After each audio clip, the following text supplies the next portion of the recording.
We're starting this recording a little bit late, and I just wanted to, when we're currently looking at issue 2627, and it's a feature request, and it seems to be asking that it allow automatic upgrades for minor and patch versions, but major versions, they seem to want to not allow automatic upgrades for major versions. And as we were discussing before we started this recording, this seems somewhat similar to the roll forward work we had looked at, but I think it's a pretty different use case.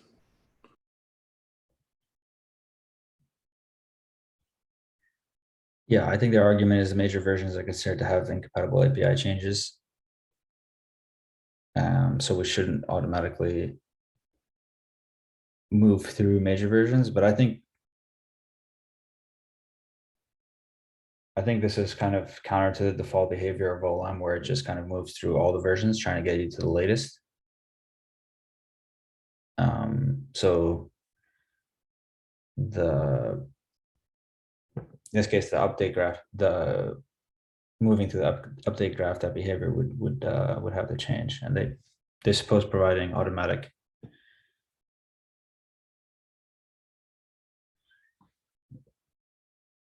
adding additional types to install plan approval. Automatic minor, automatic major. I think this is reasonable, but I feel like our default answer would be we might not tackle this until the new APIs get rolled out.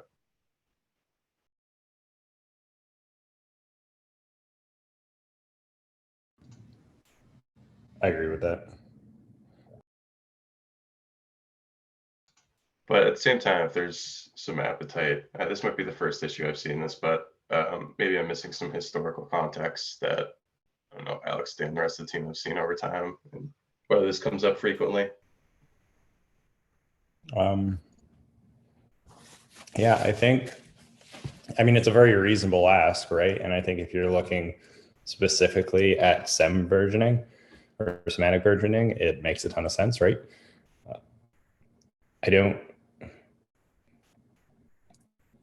We kind of moved to like historically, we just had replaces and upgrade chains with CSVs, and then we moved, we really adopted SEM versioning. And I think, the reason it behaves the way it does today is more historical rather than, the best adoption of the SEMver model. So I think this is something we would want to do when we introduce the APIs like Tim suggested, but I don't know that we want to change existing behavior for every OLM user that currently ships operators through like a pipeline, and we don't want to sideline them with adopting this change. If we weren't going to address this in the new APIs, it seems like it'd have to be an opt-in thing. Yeah, I think you hit on the mark, Alex. It'd have to be opt-in. I think OLM's behavior is unfortunately probably close to the stable portion now, so any modification that would have to be opt-in. But I think the like clear argument is that maybe the maintenance team doesn't have the capacity, and this is something we'll just tackle in V2 or V1, whatever the correct major version semantics are. I don't know if this is such a pain point, though. I think it's worth tackling the current set of APIs. I haven't seen this ask before, and I don't know, the way that it's documented makes a lot of sense to me. Having more control over what gets rolled out by OLM, it breaks existing behavior in design, right? Yeah, and we have seen, so at least internally at Red Hat, we've seen this request. It just hasn't been prioritized over other development work. So this is definitely something we've seen before, where I think it might have even just been constrained to patch versions, but I think we were going to tackle it all as one thing, like allowing subscriptions to specify what you allow to automatically upgrade. And there was also like a time boxing for those events, like saying, oh, allow automatic upgrades on patch versions at this time, like midnight to 2 o'clock or something like that. But I don't think that work ever got pulled into or sprints.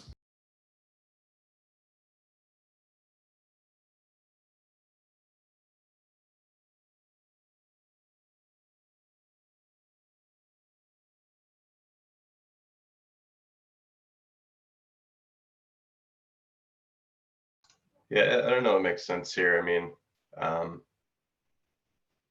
you know, having it like put on the back burner for a bit kind of makes sense, but then we just carry this issue on for 6 months and there is no action in any case. And we don't have to solve it in the issue triage, but I think my preference would be move to close and we'll tackle this in the new APIs. Maybe not at first, or sorry, definitely not at first, but seems more applicable to the design of those. I don't know if there's any objections to that. My only concern is that this is a valid issue / request, and saying that we want to tackle it in the new APIs introduces the opportunity for this request to be lost. I would really like possibly introducing a new tag that basically signifies that reasonable requests possibly addressed during the introduction of the new APIs. Just because I think we have the community reaching out with requests, they're reasonable.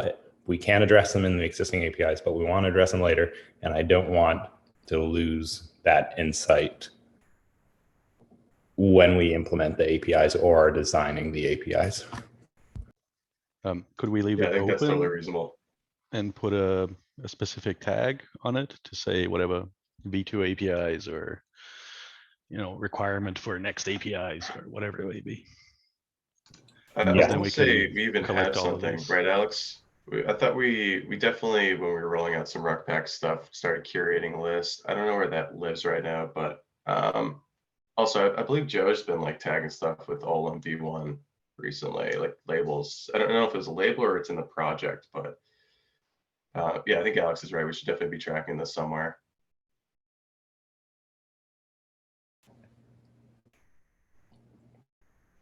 Yeah, that and the fact that we don't know exactly what our labels are, we should probably review what we're labeling things as if we're. Do we want to make a new label here now? Call it OLM V2, for example. Where's that OLM V1 and we're still at V0? Sorry. I'm good with that. Like, as long as we can all agree on a tag and use it consistently, then we should always be able to collect these back, right? Or we can't call like V2 APIs. I'm not sure what the Or you can call it future work.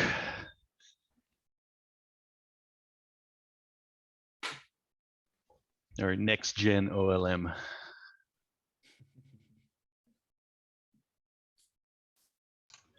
Sorry, what I was thinking of was the milestone. That's what I was thinking of. But like creating a new label is probably much easier. Label selecting stuff, right? maybe just like V2.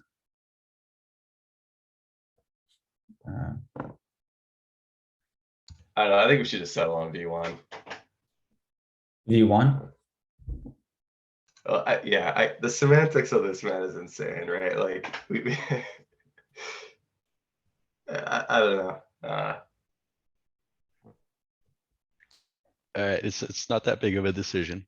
Like, I think as long as I think the only two things that people are going to remember if we don't like reference this frequently is like it either had V2 or API in the name.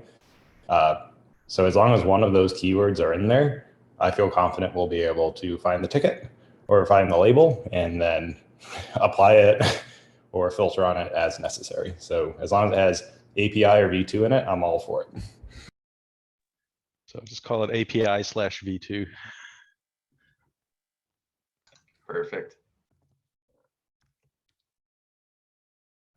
Okay.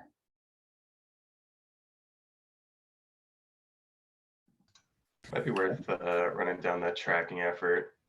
Can Kind of like curating this list over time too. Agreed.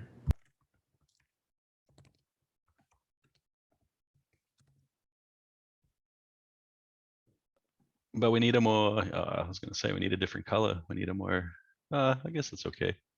The hot pink. Yeah. Future looking color. Yes, it is.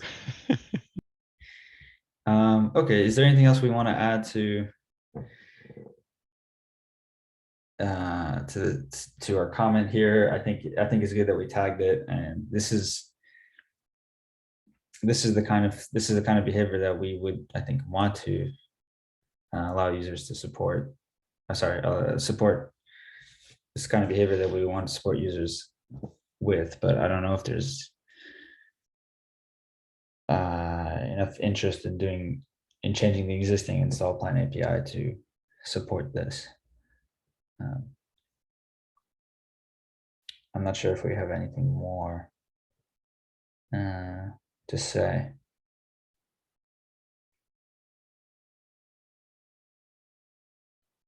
Yeah, I think it's fine to comment what you have, Dan, and move on. I don't know if we need to close this right now.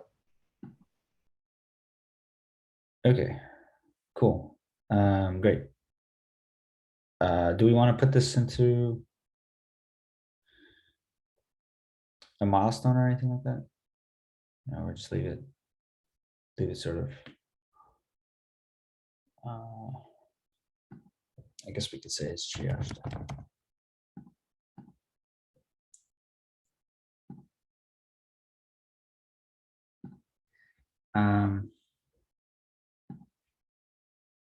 Next issue. This is an issue I opened.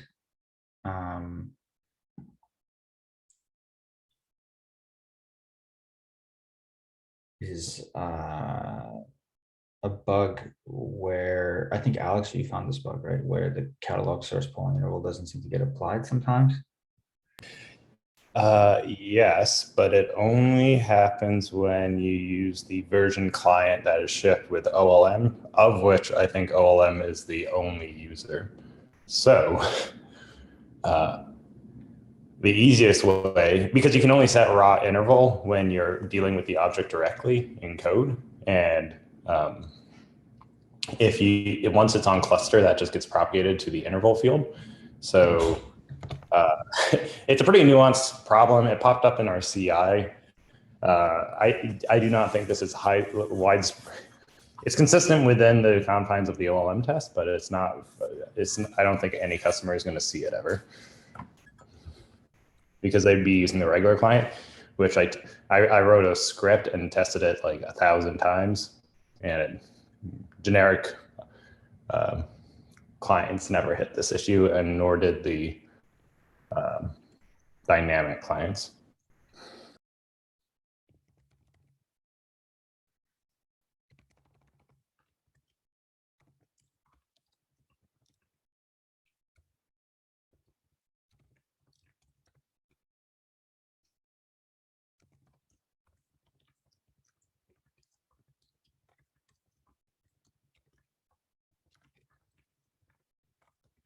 So are we saying that this basically is a low severity? It is what you're suggesting. All right. Yeah, I would just say that. Let me just read what you wrote. Yeah, I think that's sufficient. Just mark it as a low issue right now. We have a workaround. It's like, obviously this is something we should fix because we spend all the time generating code, but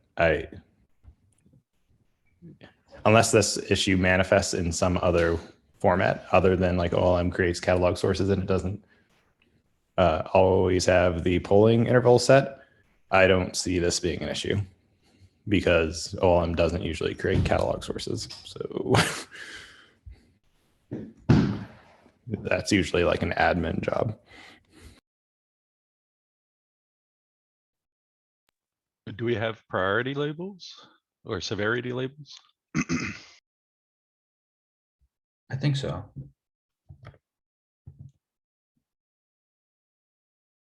We have some priority. Oh, maybe severity is probably better. Yeah. So cool. Nice.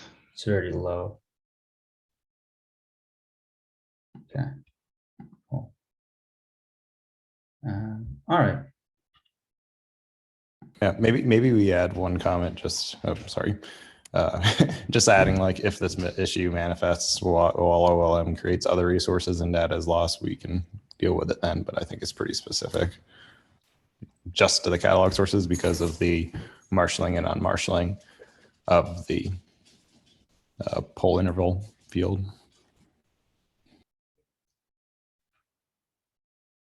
So if this issue manifests creates other resources, then We will increment severity and, basically that's it.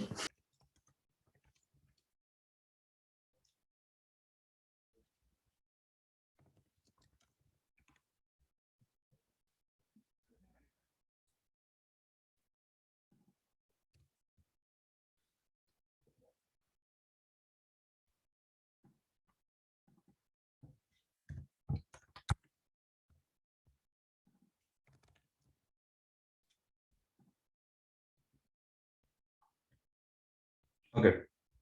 Yeah. All right. You looked at it a bit. If I have some time, I can look into this as well a little bit. I think we have this issue tracking it. Okay. Let's go on to the next one. This is another flake. Which Did we look at 2619, Dan? Doesn't look like that's been triaged either. oh, you're right. Sorry, I skipped this one.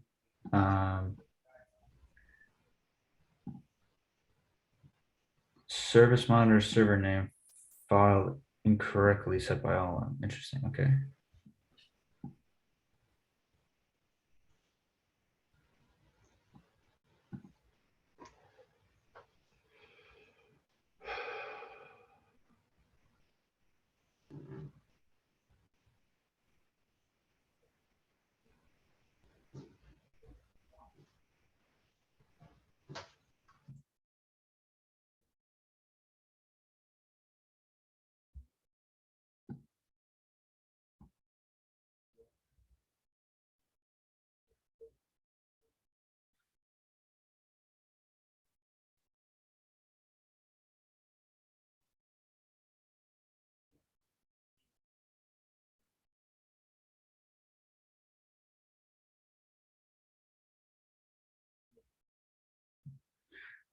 Okay, interesting. So it's basically saying that the service monitor server name should be sort of updated when created to match the namespace of the installation of the operator.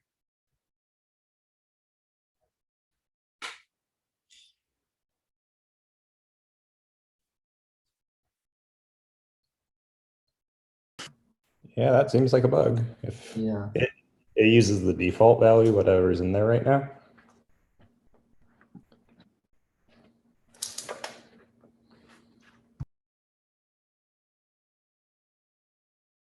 What version of OLM is this?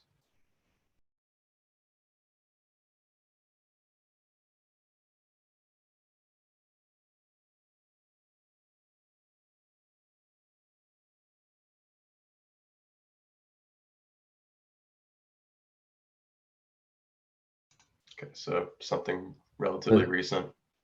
Yeah, this looks like a recent version of the bug. Yeah, this is an interesting bug. I don't think we've seen this type of bug before.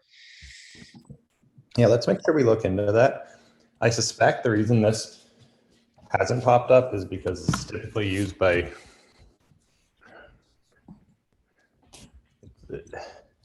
downstream OpenShift operators so that they can package telemetry metrics. That's been like the biggest use case we've seen.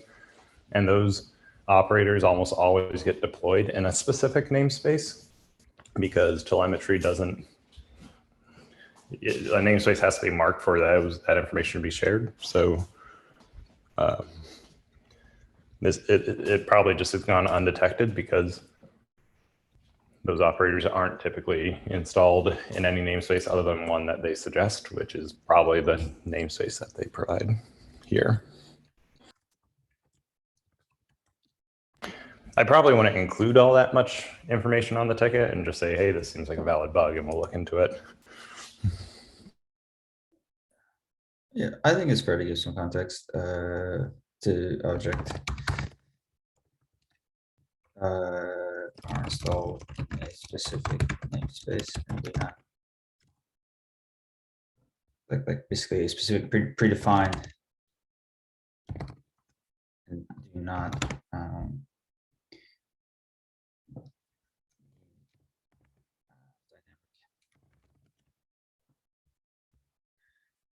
I need to update the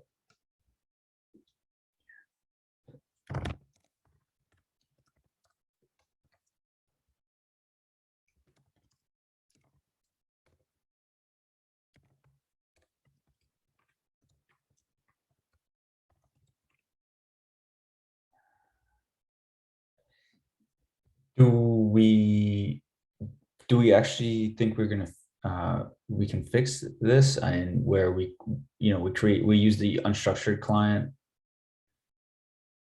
Sorry, we marshal into an unstructured and we use the dynamic client to create this object. I guess we would have to sort of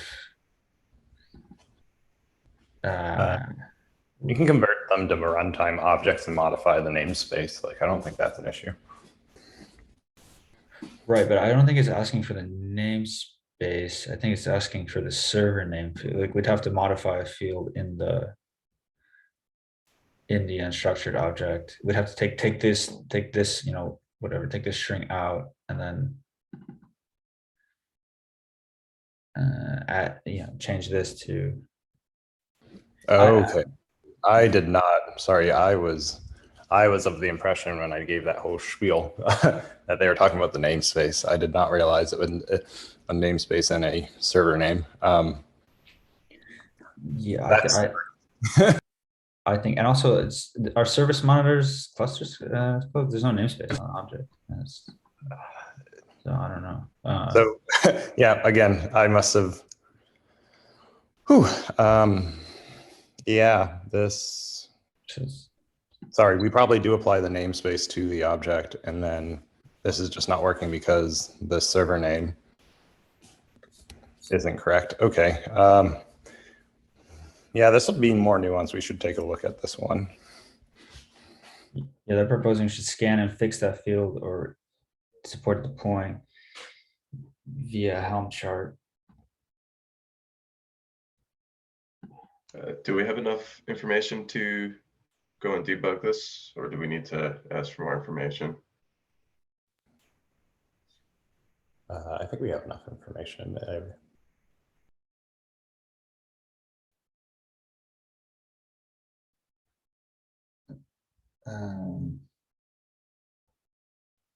Think.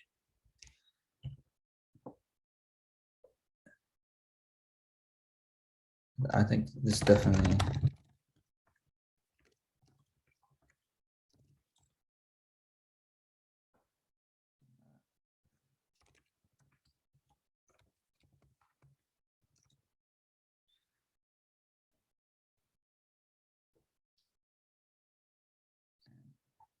And I think we can change the first part of this answer probably no longer applies, right? Well, maybe it does, because I think what you're saying is that most of the right operators maybe have the server name is like OpenShift operators or wherever the server they kind of maybe they don't run into this issue because of that. Yeah, you're right. Sorry, because they would just use the correct suggested namespace in that field up front. Yeah. So. Like, I know when we create objects in the install plan execution, we do set the namespace to the correct namespace in the context, but I don't think we don't manipulate any fields on the objects coming out of the bundle to indicate that those fields should be. So it needs to be more aware of if it's a service monitor object that this particular field is may need to be set. So yeah, it's definitely nuanced and should continue to triage it. I think we probably have enough information to continue looking at it. And this looks like it's a downstream bug since it's using CP cluster. So I don't know. Maybe we can track it downstream. I think it's fine to track it up here, if anything. Okay. There's probably people that are going to run into this upstream as well. Okay. Do we have anything more to add here, or we're just gonna keep it as is, keep it open? Yeah, I think we should keep it open, but maybe assign someone. I don't know.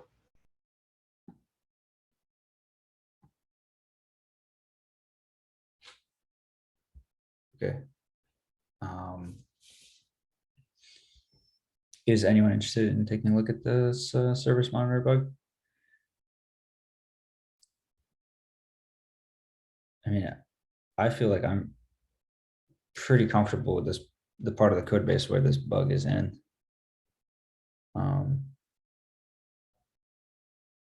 So maybe I'll just take a look at it if no one else is volunteering.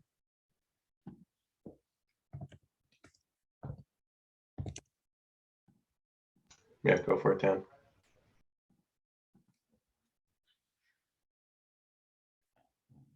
Cool. Yeah, no, this definitely feels like a legitimate issue.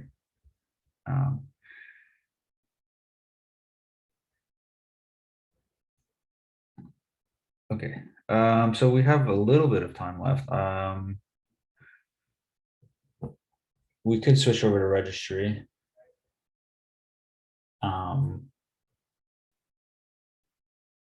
I guess let's do that. Let's take a quick look at what's going on in the registry.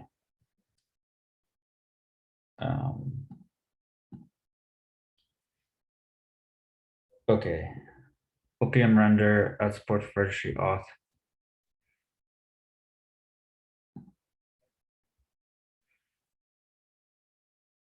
OPM index.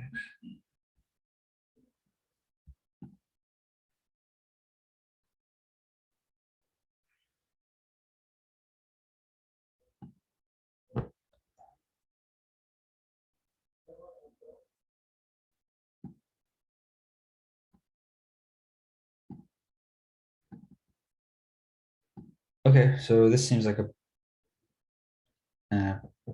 pretty straightforward bug. Or sorry, request for new functionality.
Is there anyone on the call who is working on file-based catalogs and we want to take this one up? I see Alex, you have your hand raised.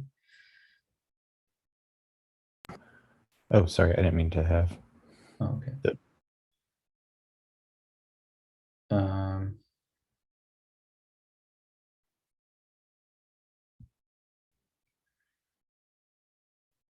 yeah, I think we can, maybe we want to move this into the next milestone. Next release of OPM.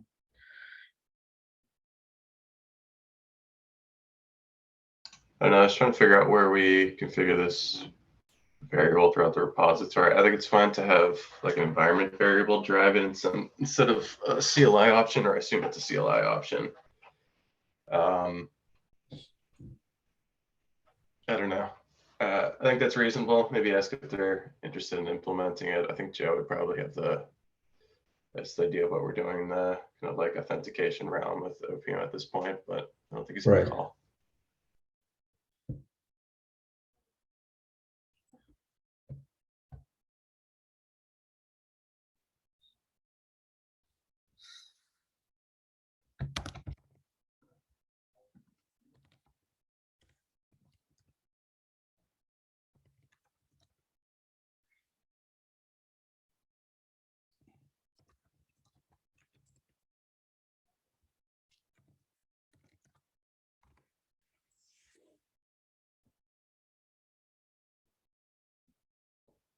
Okay.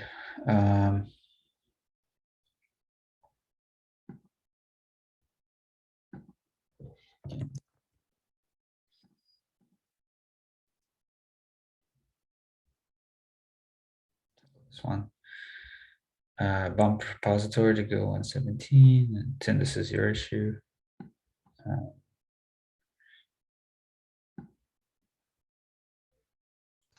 Yeah, I think it's fine to move on, just mark it as triaged. Okay.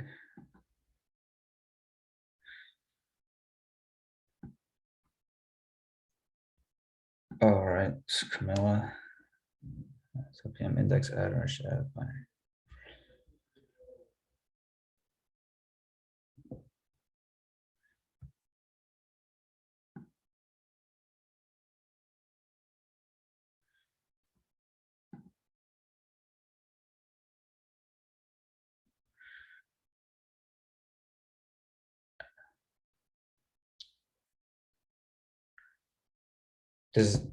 Is anyone familiar with this binary image option?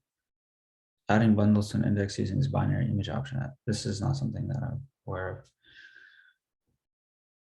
of. Must be a new flag.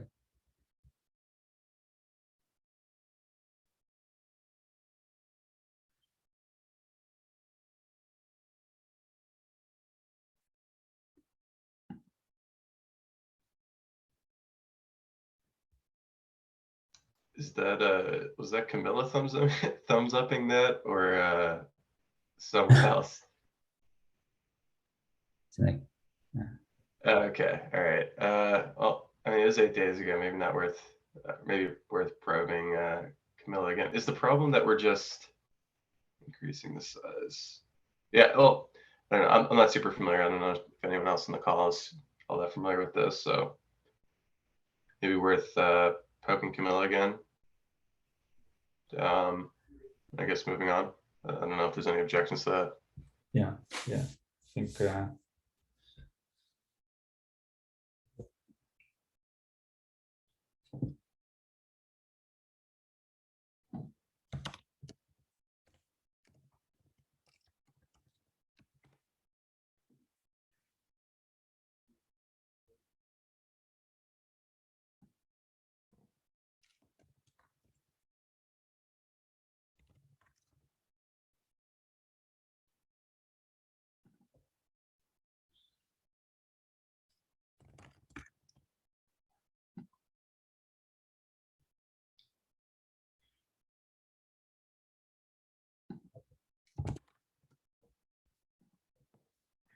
okay.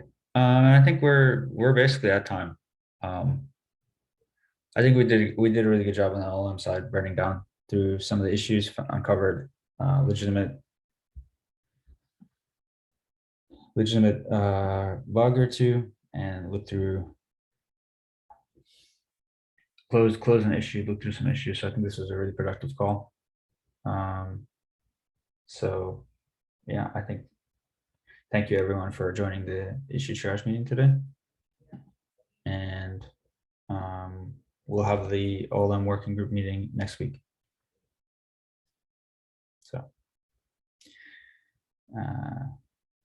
thanks everyone. So everyone.